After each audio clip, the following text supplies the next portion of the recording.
YCP ఓటమి తథ్యం. సరే, సో వైసీపీ ఓడిపోతుంది కాబట్టి ఇంక వైసీపీ గురించి మనం మాట్లాడుకోవాల్సిన అవసరం. మనం ఏం చేస్తాం మాట్లాడు. వాసు గారి గురించి చెప్తాను.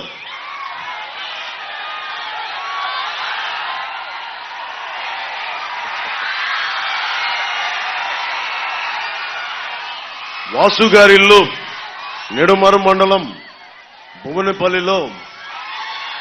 ఆయన ఇంటికే దారి ఎంచుకోలేని వ్యక్తి అని చెప్తా ఉన్నా. ఒక ఎమ్మెల్యే అండి, సొంత ఇంటికే దారి ఎంచుకోలేని వ్యక్తి మన దారులు ఏం పుడుస్తాడు, మన రోడ్లు ఏం వేస్తాడు. సరదాగా ఆయనకి ఏదో ప్యాకెట్ క్లబ్లు నడపాలని ఉంటుంది, అది కాదనం మనం. 30 లక్షలు కారు కూడా ఇచ్చారంట బాగా ప్యాకెట్ క్లబ్లు నడిపినందుకు. మనకి ఏం కావాలి? ప్యాకెట్ క్లబ్లు కావాలా, మనకి డిఎస్సి నోటిఫికేషన్ కావాలా? ప్యాకెట్ క్లబ్లు కావాలా, ఉపాధి అవకాశాలు కావాలా? వీళ్ళు ప్యాకెట్ ప్రభుత్వం ఇది. వీళ్ళకి ఎంతసేపు ప్యాకెట్ క్లబ్లు. మీరు ఆలోచించండి, ఇక్కడ ఆడపడుచులు చాలా మంది ఉన్నారు. మీరు ఆలోచించండి అమ్మా. జగన్ గారు చాలా మర్యాదగా వచ్చి అందరు నమ్మారు కదా. 2019 రోడ్ల మీద తిరిగి నేనున్నాను, ఒక్క ఛాన్స్ అంటే అందరూ నమ్మి ఓటేశారు. మీరందరూ చదువుకున్న వ్యక్తులు, మీరందరూ అవగాహన ఉన్న వ్యక్తులు. ఇందాకే అంబేద్కర్ గారి ఫోటో చూశాను అక్కడ. రాజ్యాంగం మీద ఎంతో కొంత అవగాహన ఉన్న వ్యక్తులు. కనీసం ఇంటర్మీడియట్ చదివినా కానీ మనకి స్థానికంగా మనకి రాజ్యాంగం మీద ఒక కనీస అవగాహన ఉంటుంది మనకి 10th ఇంటర్లోనే. బేసిక్గా మనం ఆలోచించాల్సింది, ప్రభుత్వాలని ఎన్నుకునేటప్పుడు మీరు సరైన నాయకుల్ని ఎన్నుకోకపోతే భవిష్యత్తు మీది, నాది కాదు. మీ దృష్టికి తీసుకొస్తా ఉన్నాను ఈ రోజున.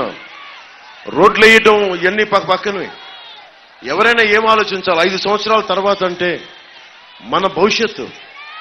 అక్కడ చిన్న బిడ్డలను వేసుకొని ఉన్నారు. అక్కడ దారి పొడవుతా చిన్న బిడ్డలను భుజాల మీద పెట్టుకున్నారు. ఎంతమందికి తెలిసి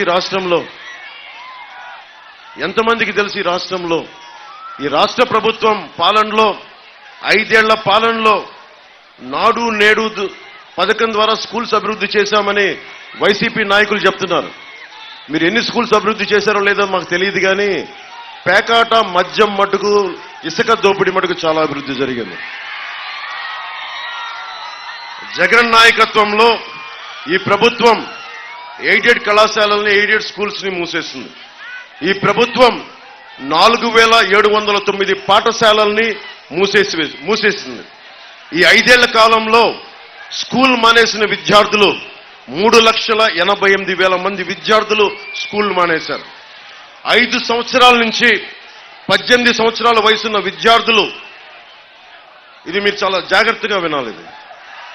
5 సంవత్సరాల నుంచి 18 సంవత్సరాల వయసున్న విద్యార్థులు రాష్ట్రంలోనే ఆంధ్రప్రదేశ్లో ఒకళ్ళు కాదు, ఇద్దరు కాదు, 62,000 మంది విద్యార్థులు చచ్చిపోయారు. ఇది ఎప్పటికీ బయటికి రాదు. ఇది 62,000 మంది విద్యార్థులు మృతి చెందారు. 5 సంవత్సరాల నుండి 18 సంవత్సరాల వయసు బిడ్డలు.